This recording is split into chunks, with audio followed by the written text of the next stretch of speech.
Recording studio Madhepur चूड़ी बाजार।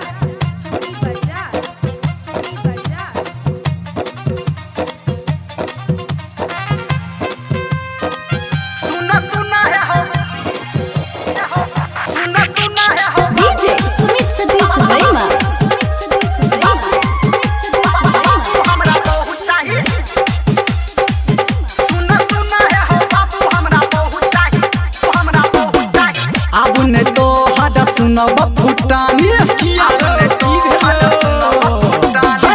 अब ने तो हद सुनब फुटानी सुखल जाइए ई हमर जवानी हो। अब ने तो हद सुनब फुटानी सुखल जाइए ई हमर जवानी। अंगूरी घी में अब छौ चाहिए हमरा हौ चाहिए हमरा हौ चाहिए हमरा हौ चाहिए हो। रौ छौड़ा तू जवान भ गेली से सुन सुन है हो बाबू हमरा बहुत चाहिए। सुन सुन है हो बाबू हमरा बहुत चाहिए।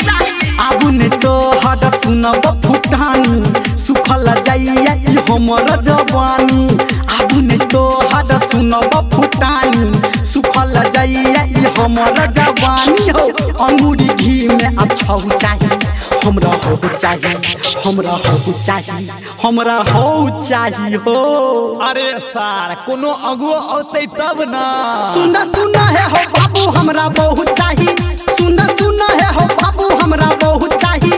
सुन सुन है हो बाबू हमरा बहुत चाहिए। सुन सुन है हो बाबू हमरा बहुत चाहिए। बुझल हो सुन सुन है हो सुन सुन है हो बाबू DJ Sumit Satish Verma।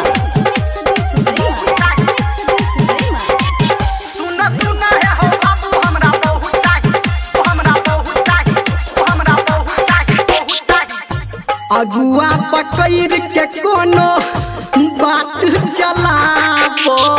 अच्छा ठीक से सोचे छिए माथा पे हमारा जल्दी मौर चढ़ाबो।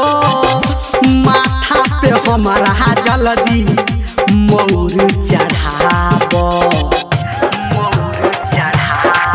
हाँ अब नहीं पढ़ब करब नहीं नौकरी हम नहीं उगब हो तोहर टोकरी। अब नहीं पढ़ब हो करब नौकरी हम नहीं उगब हो तोहर टोकरी। 32 दांत में चहु चाहिए हमरा चहु चाहिए हमरा हो चाहिए हमरा हो चाहिए हो। रे एते मन किया अगताई छ। सुन सुन है हो बाबू हमरा बहुत चाहिए। सुन सुन है हो बाबू हमरा बहुत चाहिए। सुन सुन है हो बाबू हमरा बहुत चाहिए।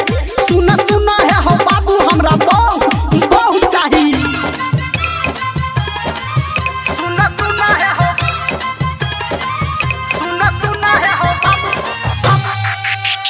DJ Sumit Satish Verma। अभी आप सुन रहे हैं सावरिया म्यूजिक।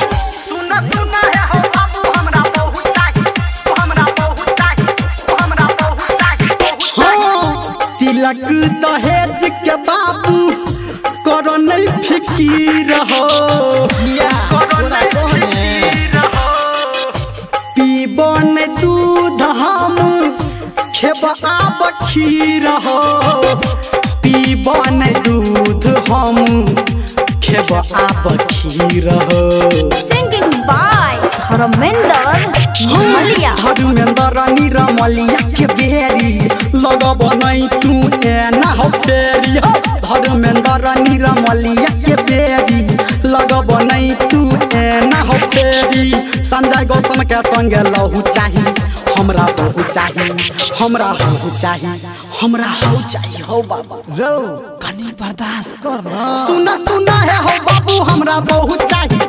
सुन सुन है हो बाबू हमरा बहुत चाहिए। सुन सुन है हो बाबू हमरा बहुत चाहिए। सुन सुन है हो बाबू हमरा बहुत चाहिए। बुझल हो नहीं तो कोनो छौरी के लेके भाग जेबो। आरो बाप रो बाप ई छोड़ा तो बिगड़ गेले।